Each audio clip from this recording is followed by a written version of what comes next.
बूढ़ी माँ की बेबसी। नमस्कार दोस्तों, सान्या वॉइस स्टोरी चैनल में आप सभी का स्वागत है। तो दोस्तों, आज की कहानी है बूढ़ी माँ की बेबसी।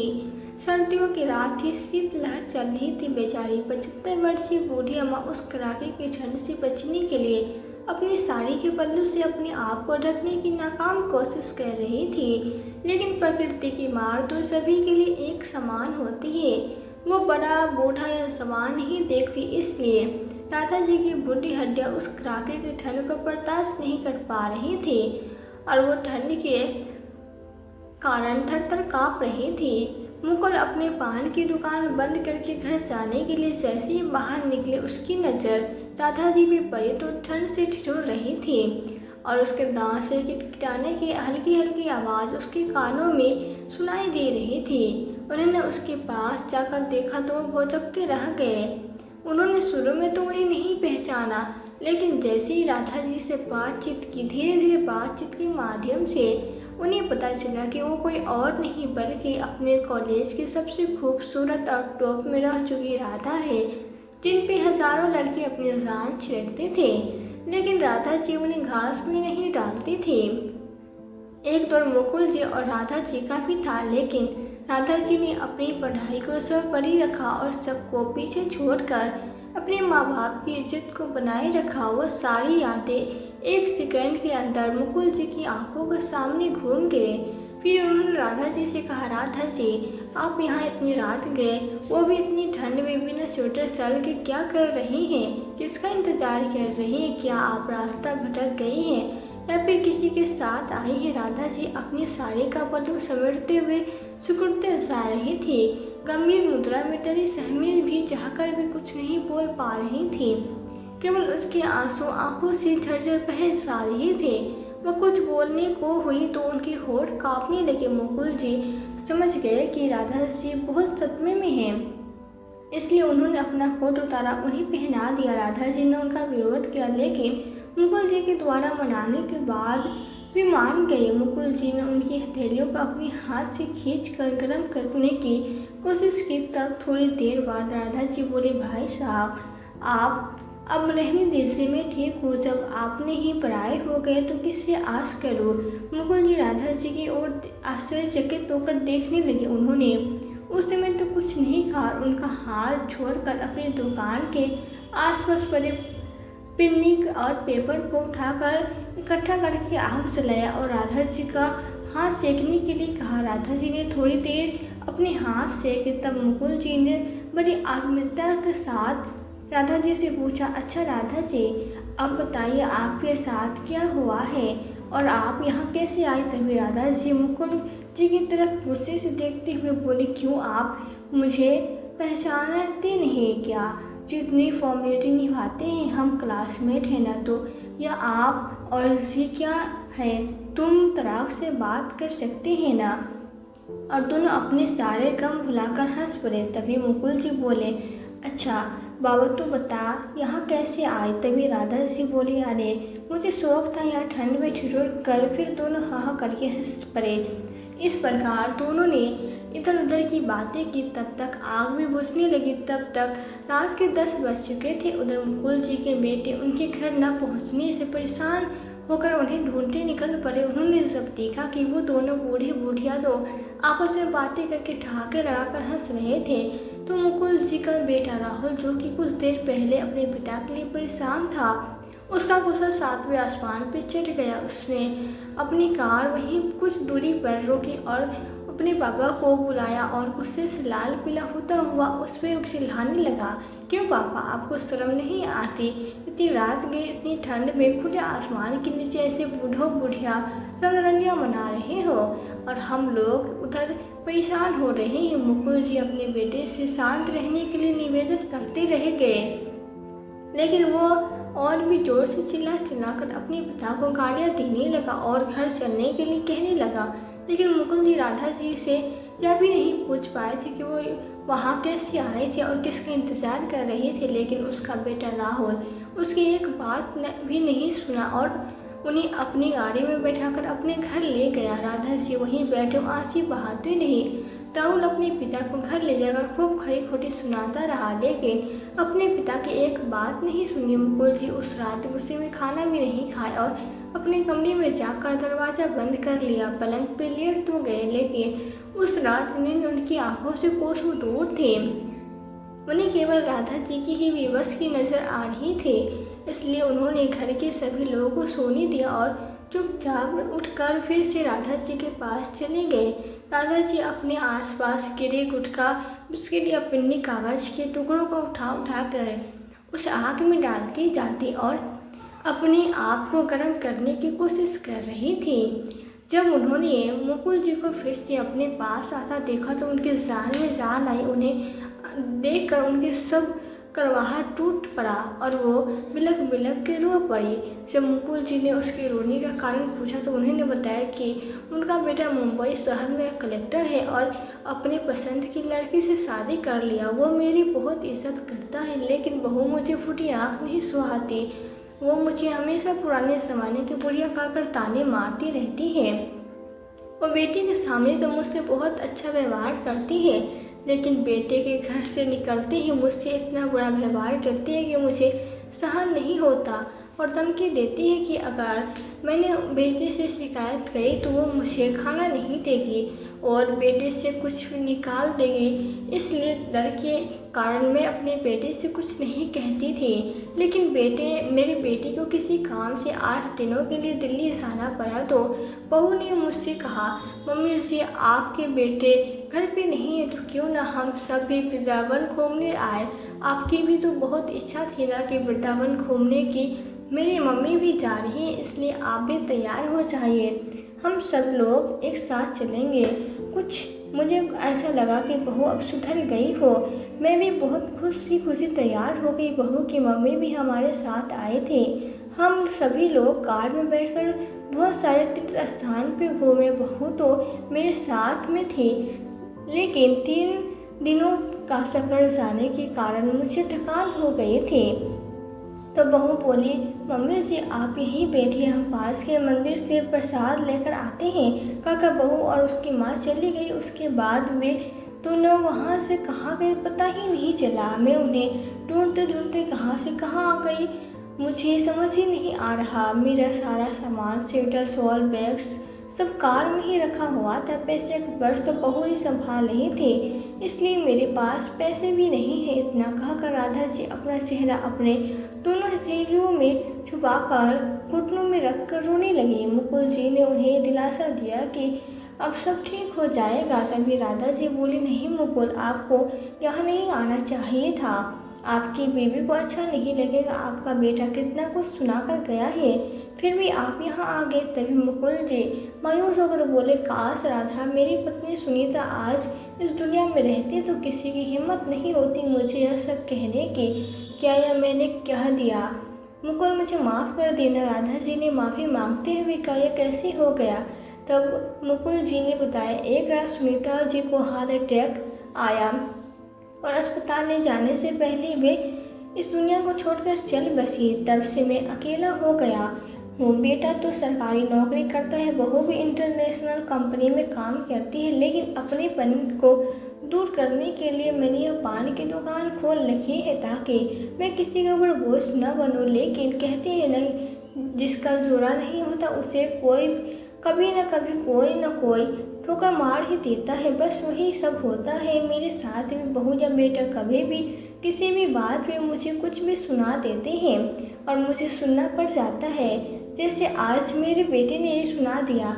फिर तो तुमको बिल्कुल भी नहीं आना चाहिए था, वरना तुम्हारे बेटे बहू को जैसे ही पता लगेगा कि तुम फिर से मेरे पास आए हो, पता नहीं वो लोग तुम्हें कितनी खरी खोटी सुनाएंगे। इसलिए मेरी बात मानो मुकुल, जाओ अपने घर। कहते हुए राधा जी अपने दोनों हाथ जोड़ लिए। तभी मुकुल जी ने उनके दोनों हाथ को पकड़ा और कहा, राधा तुम ऐसे मेरे सामने हाथ मत जोड़ो।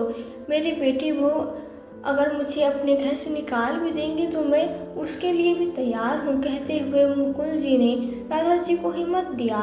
राधा जी ने फिर कुछ नहीं कहा और दोनों उन दिनों की याद में खो गए जब वे दोनों कॉलेज जाया करते थे। और एक समय तो ऐसा भी था कि मुकुल जी ने राधा जी से अपने मन की बात कह दी थी कि वो उन्हें कितने पसंद करते हैं, तो राधा जी ने उनका कितना विरोध किया था और वो एक दूसरे के प्रतिदिन बार किस्मत मिलना, तो इस उम्र में तूने इन दोनों बातों को याद करके कभी एक दूसरे से माफ़ी मांगते तो कभी एक दूसरे का पर ताना कसते।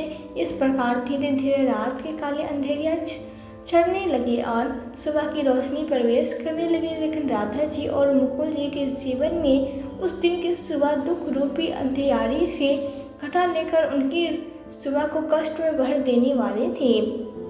जैसे ही सुबह हुई, मुकुल जी की बेटी बहू ने देखा कि घर पर उसके पापा नहीं है, तो उन्हें लगा कहीं टहलने गए होंगे। लेकिन जब दोनों बेटी बहू ने ड्यूटी जाने का समय हो गया, फिर भी जब राधा जी नहीं आए तो उन्होंने घर की चाबी पड़ोस में दे दिया, अपने दफ्तर के लिए चले गए। लेकिन मुकुल जी ने न ही उस दुकान को खोला और न ही घर आए।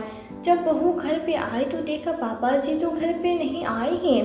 तभी उनका बेटा भी घर आ गया। फिर भी मुकुल जी घर नहीं पहुंचे। लेकिन जैसी रात हो गई, मुकुल जी राधा जी को लेकर अपने घर पहुंचे। लेकिन मुकुल जी के साथ उस बुढ़िया को देखकर उसके बेटे राहुल का गुस्सा तो साथ में आसमान पे चढ़ गया। वो मार करोट के अपने पापा को खूब खरी खुटी सुनाने लगा। क्यों रे बुढ़ा, रात में प्यार से समझाया था, तभी तुझे समझ में नहीं आया क्या? तूने उम्र देखी है अपने पोते पोते खिलाने की उम्र में इस बुढ़िया के साथ रंगरलियां मना रहा है। अपनी इज्जत की परवाह तो तुझे है नहीं। अब हमारी इज्जत को भी बेच खाने में लगा है। चल निकल जा अभी के अभी मेरे घर से। इस बुढ़िया को लेकर बच्चों को माँ बाप समझाते हैं न कि बच्चे माँ बाप को समझे। निर्लज कहीं के बुढ़े कहकर राहुल ने मुकुल जी को मारने के लिए जैसे ही हाथ उठाया, राधा जी ने पूरे जोश के साथ आगे बढ़ के उसका हाथ रोक लिया और कहा, अरे ये तुम क्या करने जा रहे हो बेटा? माता पिता भगवान समान होते हैं और तुम उसी भगवान पे हाथ उठा रहे हो क्या? तुम्हें यही संस्कार मिले हैं? वैसे तो ये तुम्हारे परिवार के बीच की बात है, लेकिन यह बात मेरे कारण बात का पर कल हो रही है, इसलिए मुझे बीच में बोलना पड़ रहा है। बेटा एक बार तो तुम अपने पिता की बात तो सुन लो। किताबों में तो तुमने एक से बढ़कर एक अच्छी अच्छी कहानियाँ पढ़ी होंगी, लेकिन उन्हें सिर्फ पढ़ना ही नहीं चाहिए बेटा, उन्हें अपने जीवन में ही भी उतारना चाहिए, तभी उस पर किताबी का कुछ महत्व होता है, वरना ऐसी पढ़ाई का कोई महत्व नहीं होता। समझे? राधा जी की बातें सुनकर बहू जो अब तक चुप थी वो भी भड़क उठी और बोली, अच्छा आप हमें मान सम्मान और अच्छाई का पाठ पढ़ा रही हो, लेकिन क्या आपने नहीं पढ़ा किसी किताब में कि जिस उम्र भगवान का भजन करना चाहिए उस उम्र में नई उम्र के छोरा छोरियों की तरह गुल खिला रही हैं? तो आप लोगों के लिए कोई मर्यादा लागू नहीं होती क्या? तभी राधा जी कुछ बोलने ही वाली होती है कि राहुल ने कहा, तुम दोनों अभी के अभी मेरे घर से निकल जाओ। मैं तुम दोनों के मुंह से एक शब्द भी नहीं सुनना चाहता। और ज़बरदस्ती अपने पिता और राधा जी को अपने घर से बाहर निकाल दिया। रात के अंधेरे में कहाँ जाए उन्हें कुछ समझ में नहीं आ रहा था। मुकुल जी ठहरे इज्जतदार आदमी, इसलिए उन्होंने अपने किसी आस पड़ोस वाले से भी मदद नहीं लिया। राधा जी बार बार उनसे कहती रह गई कि मेरे कारण तुम परेशान न हो, कम से कम तुम अपने घर में चैन से रहो, मेरे नसीब में जो होना होगा मैं देख लूँगी। लेकिन मगर राधा जी को ऐसे रात में अंधेरे में अकेले छोड़कर अपने घर में मुकुल जी आराम करते तो उनके आत्मसम्मान को ठेस पहुँचती। शायद फिर वह जीवन भर अपने आप को से नज़र भी नहीं मिला पाते। इसलिए सुख हो या दुख हो निकल पड़े एक बेसहारा अबला नारी की मदद करने। उन्हीं के साथ उन्होंने अपने सुख दुख के बारे में एक भी बार नहीं सोचा और धीरे धीरे चलते चलते वो बस स्टैंड पे पहुंच गए। अब रात में कहाँ जाए उन्हें भी समझ में नहीं आ रहा था। तभी एक रिक्शे वाला उनकी सर्दी की रात में पसीने से तरबतर अपने रिक्शे को धक्का मार कर खींचते हुए भारी भरकम सामान ले जा रहा था।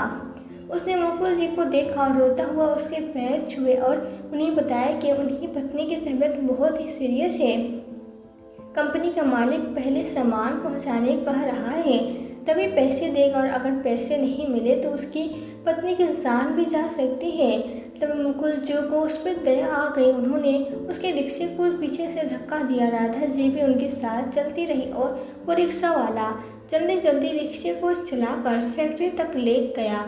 वहाँ सामान उतार कर फैक्ट्री के मालिक से पैसे मांगने गया तो वहाँ के गार्ड ने बताया कि तुम लेट हो गए हो, इसलिए मालिक तो चले गए हैं। अब वो रिक्शे वाला बहुत परेशान हो गया और मुकुल जी से कहा, मालिक इस रिक्शे को 500 में आप रख लो, मुझे पैसों की सख्त ज़रूरत है। मुकुल जी के पास केवल 500 ही थे तो उन्होंने वो 500 उस रिक्शे वाले को दे दिए और कहा, अरे नहीं, जब तुम्हारे पास 500 हो जाए तो तुम अपना रिक्शा ले जाना, तब तक तुम यह समझ लेना कि तुम्हारा यह रिक्शा मेरे पास अमानत के रूप में है। रिक्शे वाला मुकुल जी से 500 लेकर खुश होकर अपने घर चला गया। उधर मुकुल जी और राधा जी उसी रिक्शे में बैठकर रात भर जैसे तैसे बिताए। दूसरे दिन सुबह ही मुकुल जी ने सोच लिया था कि वो उसी रिक्शे से अपनी दुकान जाएंगे वापस और राधा जी के लिए किराए का मकान देखेंगे, उन्हें रखेंगे। दुकान से जो भी आमदनी होगी उतने में राधा जी और उनका खर्चा आराम से चल जाएगा। लेकिन इंसान जैसा सोचता है जरूर नहीं कि सभी के साथ वैसा ही हो।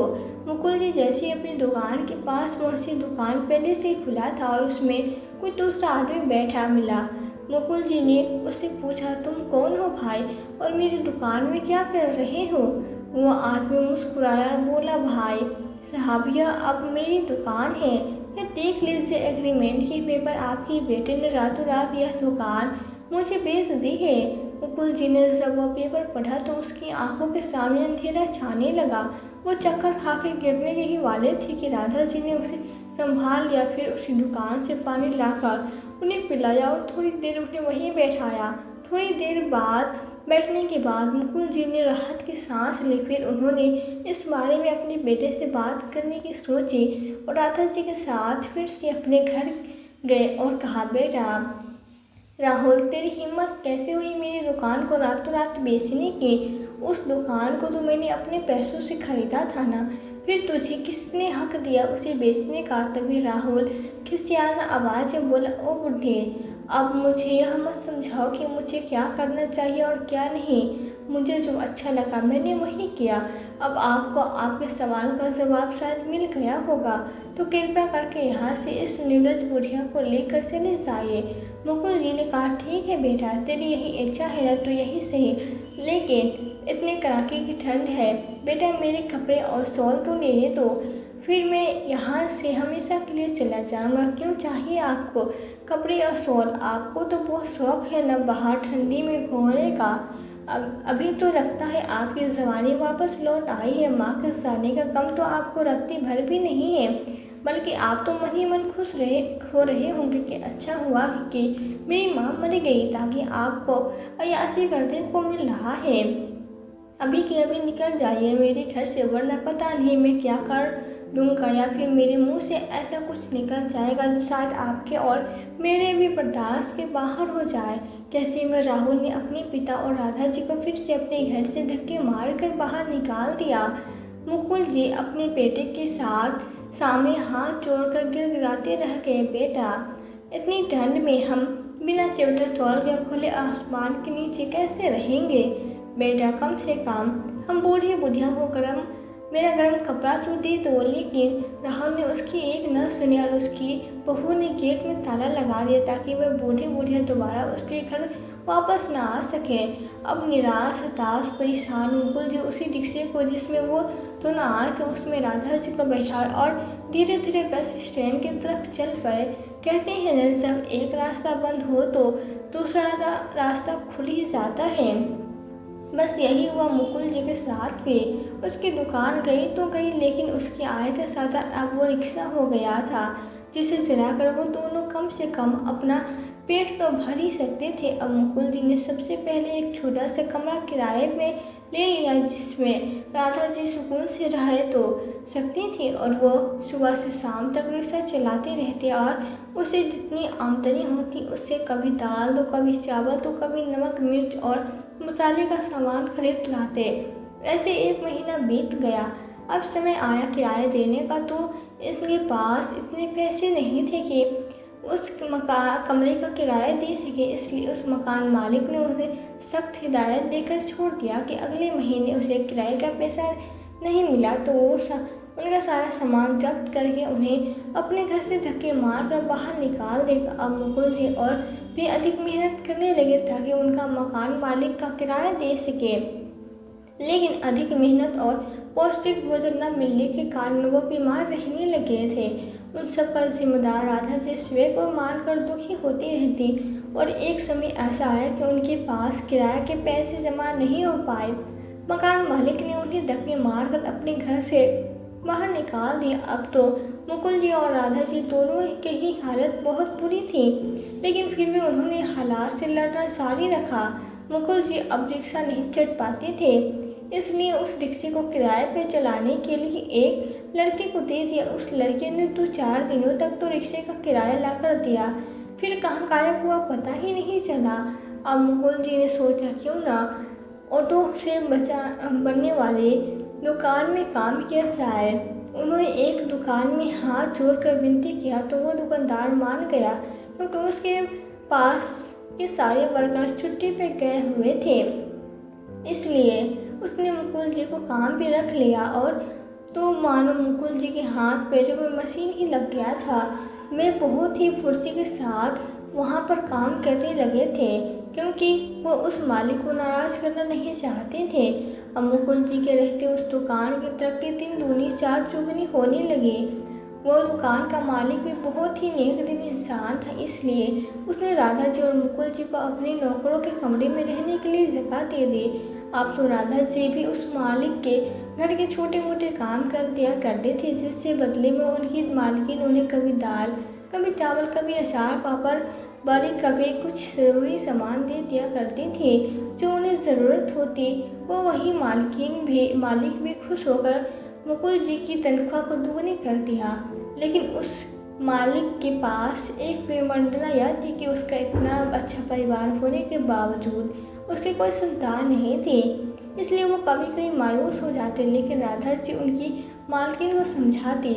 मुकुल जी अपने मालिक को समझाते कि आप दोनों का व्यवहार इतना अच्छा है, देखना आप दोनों की इच्छा एक न एक दिन भगवान जरूर पूरी करेंगे। तभी एक दिन उसके मालिक और मालकिन विदेश यात्रा पर गए हुए थे, लेकिन बदकिस्मती से उसका प्लेन क्रैश हो गया और उन दोनों का कुछ भी पता नहीं चला। मुकुल जी अपनी परिस्थिति में ये बराबर उनकी ऑटो रिपेयरिंग की दुकान को चलाते रहे, इसी आस में कि उनके मालिक एक न एक दिन वापस आएंगे। लेकिन एक दिन उन्होंने टीवी पे देखा कि वो लोग जिस विमान पे सवार थे वो विमान क्रैश हो गया और सारे यात्रियों की मृत्यु हो गई। राधा जी और मुकुल जी को उनकी मृत्यु का बहुत दुख हुआ, लेकिन उन्होंने उनकी दुकान को पूरी ईमानदारी से चलाया और कई बेरोजगार बेसहारा लोगों को काम पर भी रखा। अब तो राधा जी ने भी एक एनजीओ खोल लिया जहाँ निस्वार्थ भाव से गरीब और जरूरतमंद लोगों की सेवा किया करती थी। एक दिन राधा जी मुकुल जी के साथ एनजीओ में जैसे ही पहुंचे, उन्होंने देखा एक अपाहिज दरवाजे के पास फटे हाल स्थिति में बैठा था। उसे देखकर ऐसा लग रहा था जैसे उसने कई दिनों से खाना नहीं खाया था। उस दिन राधा जी ने एनजीओ में रहने वाले सभी लोगों को कंबल बांटने के लिए पश्मीना शॉल मंगवाया था, जिसकी कीमत पूरे 1.5 करोड़ थी। क्योंकि राधा जी ने एक नेक इरादे की चर्चा पूरे शहर में फैल चुके थे, इसलिए कई अमीर लोग भी वहाँ डोनेशन दे जाते हैं। और मुकुल जी का काम भी इतना अच्छा चल रहा था कि जितना राधा जी उनसे मांगा करते उतना वह दे देते थे। राधा जी ने जब उस दरवाजे पर बैठे अपाहिज को देखा तो राजू से कहा, राजू इसका पूरा नाम, पता और इसकी हालत के बारे में पूरी जानकारी लिख दो। और वो आगे बढ़ने लगी। तभी मुकुल जी ने जब झुककर उसे अपने हाथ का सहारा दिया तो उसने देखा उसकी आंखें फटी की फटी रह गई। राधा जी उसे देखकर थोड़ी सी हिचक गई। उन्हें उसका चेहरा कुछ जाना पहचाना सा लगा। उन्हें जल्दी से कुछ याद नहीं आ रहा था। तभी वो अपाहिज बोला, पापा मुझे माफ़ कर दीजिए, मुझसे बहुत बड़ी गलती हो गई। पापा मुकुल जी ने जब उसे देखा तो वो पहचान गए कि वो मुनि का बेटा राहुल है, लेकिन उन्होंने भी राजू से इशारा किया और वही कहा जो राधा जी ने कहा। वो कहा, अरे मेरा तो कोई बेटा नहीं है, तुम्हें गलतफहमी हुई है। तुम्हारे पापा की शक्ल मेरी तरह ही दिखाई देती होगी, इसलिए तुमने मुझे पापा कहा, लेकिन यकीन मानो मेरा कोई बेटा नहीं। और आगे बढ़ गए। राहुल राधा जी और मुकुल जी को जाता देखता हुआ रह गया और पश्चाताप के आंसू बहाता रहा। राधा जी ने उस दिन तो उसके साथ वही किया, लेकिन जब वो उसके पास से आते जाते वो कतार नजरों से उसे देखता रहता। राधा जी ठहरी ममता की मूरत। एक दिन उन्हें उस पर दया आ गई। उन्होंने एक दिन उसकी हालत के बारे में पूछा तो उसने बताया जैसे वो लोग उनके घर से निकले उससे कुछ दिनों बाद ही वो रिश्वत लेते हुए पकड़ा गया। किसी ने रिश्वत लेते हुए उसका वीडियो बना लिया और उसे सस्पेंड कर दिया गया। वो इतना हताश परेशान जब अपने घर वापस जा रहा था तो एक तेज रफ्तार ट्रक ने उसे पीछे से टक्कर मार दिया और वो भाग गया। मैं वही तड़पता रह गया, लेकिन मुझे किसी ने भी वहाँ से नहीं उठाया। फिर कुछ घंटे बाद खून ज़्यादा बह जाने के कारण मैं वही बेहोश हो गया। फिर किसने मुझे वहाँ से उठाया मुझे मालूम ही नहीं पड़ा, लेकिन जब मैंने आँख खोली तो अपने आप को सरकारी अस्पताल में बिस्तर पे पाया। मेरे पास अपना कहने के लिए उस समय कोई नहीं था। कुछ दिनों बाद डॉक्टर ने मुझे छुट्टी दे दी। मैंने किसी को से ऑटो का पैसा मांगा और अपने घर चला गया। वहाँ जाकर देखा तो घर पे ताला लगा हुआ था। मैंने अपनी पत्नी को फ़ोन लगाया तो उसने मेरा फ़ोन नहीं उठाया। जब मैंने उसे बार बार फ़ोन किया तो उसने एक वाक्य में कह दिया कि अब मेरा तुमसे कोई लेना देना नहीं है, दोबारा मुझसे मिलना या फ़ोन लगाने की कोई कोशिश मत करना। इतना कहकर उसने फ़ोन काट दिया। और कुछ दिनों बाद उसने अपने ही ऑफिस में काम करने वाले लड़के से शादी कर ली और मुझे तलाक दे दिया। तब से मेरी ज़िंदगी वीरान हो गई और मैं अपने किए की सज़ा भुगत रहा हूँ। मैं अपने देवता समान पिता का प्रमाण किया। मैंने आपका और पिता के रिश्ते को कलंकित किया, जबकि मुझे बाद में पता चला कि पापा तो सिर्फ एक बेसहारा अबला नारी की मदद कर रहे थे और मैं मूर्ख पता नहीं उस निर्दोष पर क्या का लांछन लगा दिए। प्लीज़ आंटी जी मुझे माफ़ कर दीजिए, कहकर राहुल राधा जी से रोता हुआ गिड़गिड़ाता कर माफ़ी मांगने लगा। तभी राधा जी बोली, बेटा तुम मुझसे ज़्यादा अपने पापा के गुनहगार हो। अगर उन्होंने तुम्हें माफ़ कर दिया तो समझो मैंने भी माफ़ कर दिया, क्योंकि तुम्हारे दिए गए जख्मों में उन्हें बहुत ही परेशानियों का सामना करना पड़ा है। इतना कहकर वो वहाँ से चले गई और वापस आकर उसे एक सुंदर सी पश्मीना शॉल ओढ़ाकर चली गई। और राहुल को ऐसा लगा जैसे किसी ने उसके गालों पे जूतों से प्रहार किया, क्योंकि एक समय था जब राहुल ने गुस्से में आकर अपने पिता को न ही उसका स्वेटर और न ही उसका शॉल रखने दिया, और आज उसी के पिता ने की तरफ से सबसे कीमती शॉल उसे दान के रूप में दिया जा रहा था। वो पश्चाताप के आंसू बहाए जा रहा था। समय यूं ही बीत रहे थे। एक दिन राधा जी मुकुल जी के साथ रेलवे स्टेशन पर कंबल बांट रही थी। तब उन्होंने देखा उसके बेटी बहू भी अपने मुंह को छुपाए भिखारियों की लाइन में खड़े हैं। राधा जी ने अपनी ही धुन में सभी को कंबल देकर उससे हाथ जोड़कर नमस्कार कहा के मुस्कुराहट के साथ सभी का अभिवादन कर रही थी और सभी बेसहारा जरूरतमंद लोग उन्हें ढेरों आशीर्वाद दे रहे थे। तभी उन्होंने एक ऐसे शख्स को कंबल दिया जिसने न ही उनको नमस्कार का प्रत्युत्तर दिया और न ही कोई आशीर्वाद दिया। तब राधा जी का थोड़ा अटपटा सा लगा। उन्होंने देखा कि यह महिला कौन है जिसने न ही नमस्कार कहा न ही कोई आशीर्वाद दिया। तब उन्हें समझ आया कि फटेहाल मैले कुसरे कपड़े में बिखरे बालों के साथ उनकी बहू उन्हें अपने घूंघट के अंदर से निहार रही थी। सभी लोग उन्हें पागल पागल कहकर पत्थर से मारते थे, लेकिन आज वो शांत हो गई थी और उसने चुपचाप राधा जी से कंबल ले लिया और एक कोने में जाकर बैठ गई। उसी के पीछे उसका बेटा भी उसी हालत में था। वो भी पागलों के भेष में था। उसने भी एक फटा हुआ स्टाफ से अपना चेहरा ढक रखा था। वो भी राधा जी को निहारे जा रहा था। अपने बेटे बहू की ऐसी हालत देखकर राधा जी की आंखों में आंसू आ गए, लेकिन उन्होंने उस समय कुछ नहीं कहा और आगे बढ़ गए। जब वो सभी भिखारी और जरूरतमंदों को कंबल और कपड़े बांट रहा हो गया तो राधा जी अपने बेटे बहू को ढूंढने लगे, लेकिन वे दोनों कहीं भी नजर नहीं आए। तब हार तार कर राधा जी अपनी कार से बैठकर अपने घर जाने लगे तो उन्होंने देखा उनकी बेटी बहू कूड़े के पास फेंके हुए खाने को उठाकर खा रहे हैं। उन्हें उनकी हालत को देखकर उन पर दया आ गई। उन्होंने कार को एक साइड में खड़ी करवाया और अपने पास जाने लगे तो वे दोनों उठकर और दूर भागने लगे। राधा जी ने कहा, अरे रुको, मैं तुमको नहीं मारूंगी, मैं तुम्हारे लिए कुछ खाने का लाई हूँ। या देखो, मेरे पास तुम्हारे लिए बहुत अच्छी चीज़ है, कहकर मैं बहलाती रही और उसने ड्राइवर को दूसरी ओर उन्हें पकड़ने के लिए भेजा। जब उन्होंने देखा कि दोनों तरफ से पकड़ने जाएंगे तब रुक गया। राधा जी ने उन्हें प्यार से अपने पास बैठाया और पूछा, बेटा, ये तुम्हारी ऐसी हालत कैसी हो गई?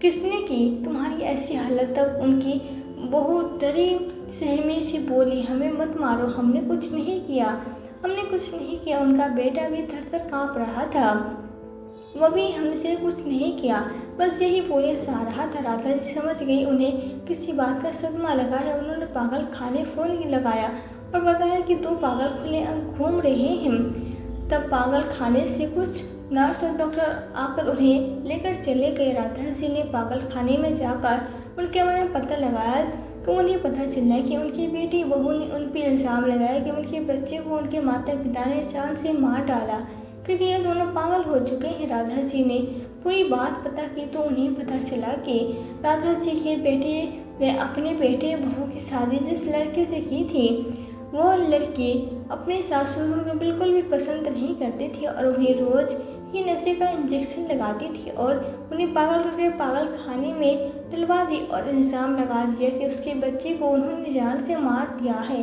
इस प्रकार अपनी बहू के आते ही राधा जी के बेटे बहू एक दिन भी सुख पूर्वक नहीं रह पाए। जिस इंसान की सुख सुविधाओं के लिए उन्होंने अपनी माँ को दर-दर की ठोकरें खाने के लिए कड़कती ठंड में छोड़ आए थे, वही औलाद आज उनकी इतनी दुर्दशा करती है कि वो अपने आप को भी नहीं पहचान पा रहे थे।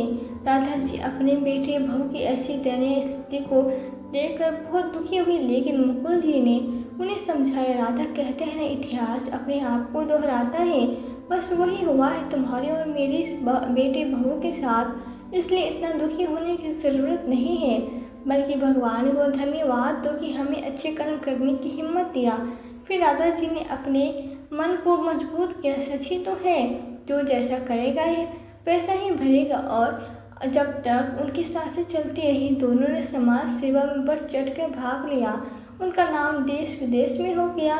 मीडिया वाले उनके घर जाकर उनका इंटरव्यू लेते, लेकिन जब उन दोनों का आपस में रिश्ता पूछते तो उनका एक ही जवाब होता कि इंसानियत का। दोस्तों, इस दुनिया में कई प्रकार के लोग होते, ज़रूरी नहीं कि एक औरत और एक आदमी एक साथ रहते हैं तो वो गलत ही है। उसके बीच मानवता भी का रिश्ता हो सकता है ना। तो दोस्तों, यह थी हमारी आज की कहानी। आज की कहानी आपको कैसी लगी हमें कमेंट बॉक्स में कमेंट करके ज़रूर बताएं। यदि आपको अच्छी लगी हो तो वीडियो को लाइक और शेयर करके चैनल पर यदि नए हो तो चैनल को सब्सक्राइब जरूर कर दें। साथ ही बेल आइकन को प्रेस कर दें ताकि आने वाली वीडियोस की नोटिफिकेशन आपको मिलती रहे। तो आज के लिए बस इतना ही। मिलती हूँ आपसे एक नई वीडियो में एक नई कहानी के साथ। कहानी में अंत तक बने रहने के लिए आपका दिल से बहुत बहुत धन्यवाद।